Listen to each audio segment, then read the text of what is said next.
एक छोटे से गांव में रात होते ही सभी लोग डर से घरों के अंदर बंद हो जाते थे। उस गांव की एक भयानक कहानी थी, एक चुड़ैल की जो रात के अंधेरे में आती और मर्दों को अपने वश में कर लेती थी। उसकी खूबसूरती सबको चक्कर में डाल देती और जो भी उसके इस माया जाल में फंसता उसका अंत कभी अच्छा नहीं होता था। ये कहानी है विक्रम की, एक सामान्य सा लड़का जो हमेशा रात को घर से बाहर घूमता रहता था। ऐसे ही एक रात जब वो अपने दोस्तों के साथ बैठकर बातें कर रहा था, तब उसे एक आवाज़ सुनाई देती है। उसने देखा कि एक सुंदर औरत कुछ कहते हुए उनके नज़दीक आ रही है। उसका चेहरा चमक रहा था और उसके आंखों में मानो जैसे एक अजीब सी बात थी। उनके पास आके वो कहती है, मैं तुम्हें कुछ दिखाना चाहती हूँ, तो क्या तुम मेरे साथ आना चाहोगे? विक्रम का दिल धड़क उठा और उसने कहा, हाँ मैं चलूँगा तुम्हारे साथ। वो औरत विक्रम को एक सुंदर बगीचे में ले गई। वहाँ सब कुछ खूबसूरत था, फूल खिले थे और खुशबू चारों ओर बिखरा हुआ था।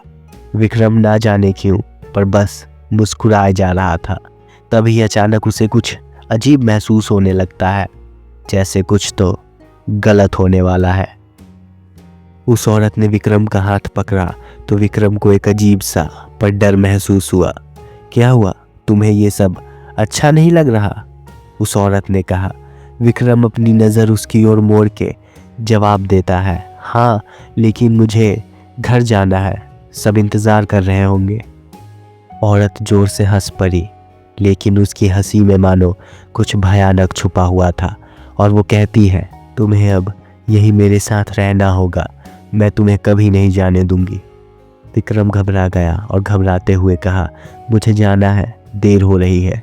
लेकिन वो औरत उसके और पास आई और विक्रम को एक भयानक मुस्कुराहट और गुस्से के साथ देखती है और तभी विक्रम को एहसास हो जाता है कि वो उस कहानी में फंस चुका है जिससे गांव का हर घर डरता था। विक्रम डर चुका था और इसी डर में वो कहता है, अब क्या तुम मुझे मार दोगी? वो औरत जोर से हंसती है और कहती है, तुम मुझे छोड़ के जाना चाहते हो या हमेशा मेरे बन के यहीं रहना चाहते हो? ये कह के वो औरत विक्रम के आंखों में देखती है और विक्रम हल्के से मुस्कुराता है और वहीं ज़मीन पे गिर जाता है। अगले दिन पूरे गांव में विक्रम की खबर आती है कि उसकी लाश गांव के एक बगीचे के बाहर मिली है और सब उस लाश के पास जाने से डर रहे हैं, क्योंकि विक्रम अभी भी वैसे ही मुस्कुरा रहा था जैसे वो जिंदा हो।